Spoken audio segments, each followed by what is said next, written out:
Welcome back to the Rules of Engagement. Before I jump into our third segment, let me remind you guys, if you're interested in game design, you're interested in esports production, go and check out what educational opportunities Full Sail University has to offer. They have programs in audio engineering, game design, 3D animation, video production, all these cool different skill sets, and once you develop those skill sets, you have a bright career ahead of you in the game design and resource production industry. For more information, go ahead and go to www.fullsail.edu/MLG for all their information on their academic programs. A third segment is going to be about how to properly deal with engagements using the Phoenix Colossi combination. First, we're going to talk about the Widow Mine drop opening from Terran perspective and how to execute it properly. Talk about fast thirds in Protoss vs. Terran, and then how to properly control that Phoenix Colossi type of composition against a Terran opponent. We're going to start this replay off at the 4-minute mark. And we're going to talk about the Widow Mine drop opening from a Terran perspective. So as you play this replay, of course, we saw the opening was at barracks, then of course a gas, then he got a marine, then a command, or two marines, excuse me, then the command center, then he built the reactor on the barracks. And this build order, it allows a very fast command center. Getting the gas before the command center slows the command center down a tiny bit, but allows you two things. One is this fast reactor, so you can go ahead and get a marines 2 at a time. Also allows you to get that factory very quickly, and you can swap that factory onto the reactor as soon as you feel comfortable to prioritize some factory unit production once you feel like you have enough marines to deal with any early game shenanigans. The next part is, of course, as soon as this factory is finished, go ahead and build that starport immediately, swap the factory over the reactor, and build yourself some Widow Mines. Now, what you want to do as well is keep an eye out for any type of attack. So you have the bunker in the front, even with a single marine, as long as you're pretty good at pulling SCVs to repair that if needed, you're going to be fine. Other marines in the main deal with potential oracles. Your first 2 Widow Mines, those you can send to deal with potential oracles as well. You can keep going pure Widow Mine, you can mix in some Hellions. Doesn't really make that big a difference, but you want to go straight for that medevac as soon as the starport's done. And then the choice is between keeping these Widow Mines defensively or offensive. Now, if you see an oracle, you want to keep your Widow Mines defensive, right? So first, temporarily you can pull the SCVs to the bunker if you need to, until that oracle leaves or runs out of energy. But then you want to put 1 Widow Mine in each worker line against an oracle attack. So force it out with the marines, get it scared away. You realize it may come back. Go ahead and make sure you have a Widow Mine in your main in case another oracle goes to your main. Uproot one of those guys, send them to your natural. Meanwhile, 2 more Widow Mines. That's going to be part of your drop. Now, this drop is a little bit delayed because of the oracle you wanted to deal with first. Often this drop will leave about a minute earlier if you're just going straight to that drop without any thing going on before that. Now, the important thing to understand is about this drop is the purpose of it.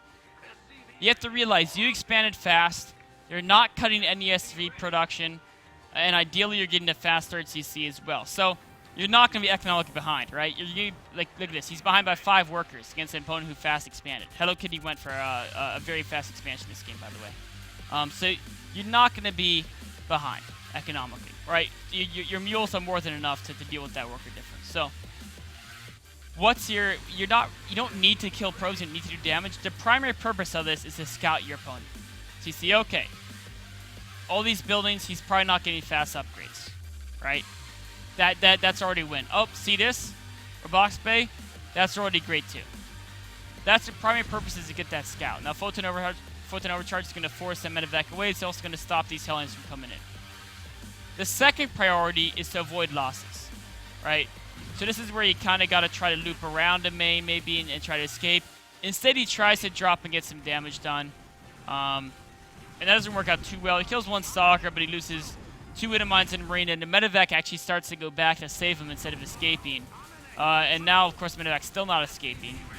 And he's going to go ahead, and he actually ran the Hellions in as well, so we lose the Hellions. And now the medevac's trying to escape down the bottom, and it's going to die as well. So the primary purpose is to scout. He got that done. Great job. Secondary purpose, don't lose the units. Looks like the Oracle just died to the Widow Mine here. Got some splash on SCVs. But unfortunately, look, the units lost, and that's not good. And that's even counting the fact that he just got an Oracle kill there with the Widow Mine. And that was 300 of the Protoss. 300 resources at 600 with just that 1 Oracle. So, primary purpose, scouting, success. Secondary purpose, avoiding losses, that was a failure. And losing the medevac especially is by far the most important unit. So you really want to avoid losing those units.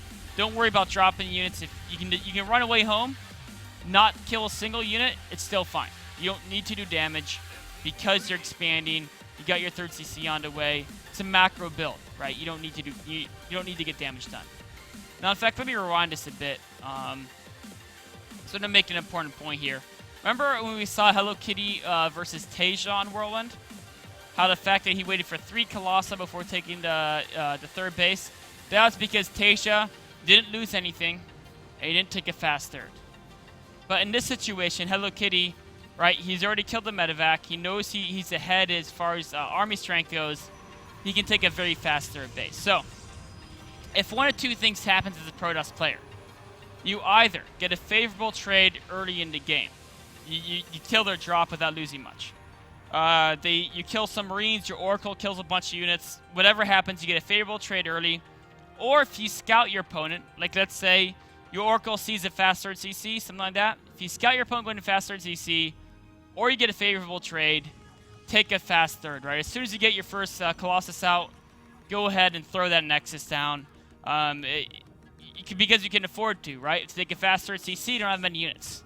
If you take a favorable trade and kill a bunch of their first units when their first drops, they won't have many units. Again, you can take a fast 3rd CC. Either way, that's when you want to take, or fast 3rd Nexus, excuse me. That's when you go ahead and take that Nexus. Now, both players are going to macro up. There's a little bit of a Hellbat drop here. It forces the probes to run, otherwise he just loses the Hellbats and the medevac. Again, not a great trade. We can see resources lost. Protoss lost nothing there, and Terran lost another 600 resources or so, or yeah, 400 resources. For really not too much done there. But now going forward, both players are kind of realize what each other's doing. He's able to scout the fact that it was Phoenix Colossi. So if you look at the production tab, he's getting a lot more starports to mass Vikings, which is exactly what you want to do.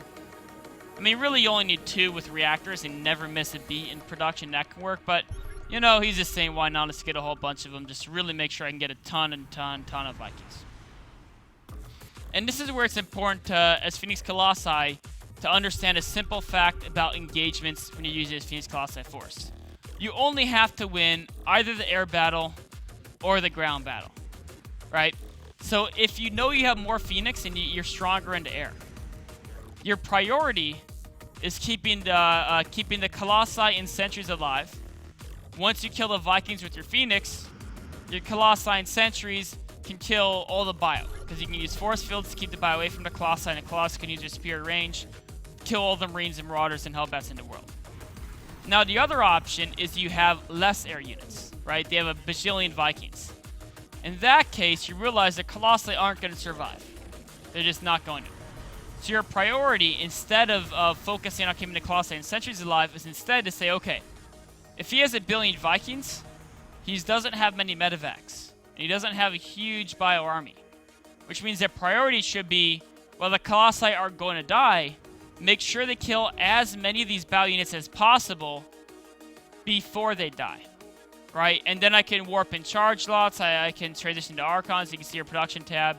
2-2, Templar Archives, Dark Templar Archives, 4 more gateways on the way. He can overwhelm his opponent. Even without these 4 gateways being built, he's got 8 warp gates to 5 barracks. So he can outproduce a Terran on the ground. So in this situation, right, unit count, 22 Vikings versus 12 Phoenix, the Protoss goal, kill the bio before I lose all the Colossi. And to accomplish that goal, the 2 things is, 1, you might actually want to focus the medevacs with the Phoenix instead of the Vikings. 2, make sure Colossi constantly are attacking the bio. So as you come in here, this is what Terran does, right? We're actually just going to talk about this a bit here. What Terran does is they always see all the Colossi here, and they're like, you know what? This bio force is not going to... If it stays into this Colossi range, it'll be massacred. So they're going to book it, right? They're going to book it backwards, and the Vikings are going to focus down your Colossi. That's Terran micro. Right? At least at a competitive level, every Terran is going to do these 2 things is micro prioritized. And as a Terran player, this is how you should micro this battle if you have a ton of Vikings. Back the bio up, Vikings focus on the Colossi. Now, as a Protoss player, you have 2 options, right? Option number 1 is this. You back the Colossi up. Then for the Vikings to chase your Colossi, they have to run through your Phoenix and Stalkers. And your Phoenix and Stalkers are going to go ahead and kill their Vikings. And if you want to use this technique, the important thing to think about is, okay, I'm focusing on killing the Vikings. I want to use force fields to keep the bio back. I want to pull my Zealots, right? The Zealots, they should retreat as well, right? So the idea is you're not engaging the bio. You're killing the Vikings first, then you worry about the bio. That's option number one if you think you have enough anti-air to kill those Vikings before you lose the Colossi. Option two, you see there's like a bajillion Vikings, only 2 medevacs. You say, you know what? We'll just attack move, and the focus is on trying to cut off the bio with force fields so it can't retreat, right? And the second focus is going to be on constant reinforcing, stutter stepping the Colossi forward, and trying to get the money shots with the Colossi on that bio force. And then, yes, even if bio can outrun the Colossi, if you kill the medevacs as they're on the way, they're not being healed, they've used stim pack, they're going to be very crippled and hurt, and your charge lots can run them down. And the idea is the Colossi keep chasing. If the bio turns around to fight the charge lots so they don't die, they get lasered down by the Colossi. In this situation, for this many Vikings, you should pick option 2. Try to run down the bio and kill it all very quickly because there's only 2 medevacs, and so they can't heal too well. And there's a ton of Vikings, so it's going to be hard to kill them all before you lose too many Colossi. So we can get back in this engagement and see what happens in the actual game. We're going to watch this on slow mode. So 2 things happen. Is one, right, he's starting to chase. Bio's running away. The Vikings, you see this, they're targeting the Colossi. Then 2, what happens, he pulls the Colossi back, right? But if you're going to pull the Colossi back, it's super important you pull the Zealots back as well. Because the Zealots on their own are just going to get massacred, right? And remember this, if you don't pull the Colossi back, the bio, if they turn around and shoot the Zealots, like what's happening right now, the Colossi kill the bio army. And the bio's going to be in trouble. So you either pull the Zealots and the Colossi back, or you don't pull either back. If you pull the Colossi back but not the Zealots, what happens? Well, that can work maybe if there weren't many Vikings, but as there are, you just lost all the Zealots. You're still losing Colossi. He originally had 6, now he's on to 3, and the bio force is still alive, right? And now with no Zealots, the bio force is going to charge in here, and there's just nothing to stop it from just overwhelming him. The only thing that's going well for him is the fact that if you look at this bio force, so many of the units are very low in hit points, and that's just because Neeb lost his first 2 medevacs with kind of a little bit silly mistakes on the draw play, and so he doesn't have enough healing. Missing 2 medevacs in 4 is actually huge.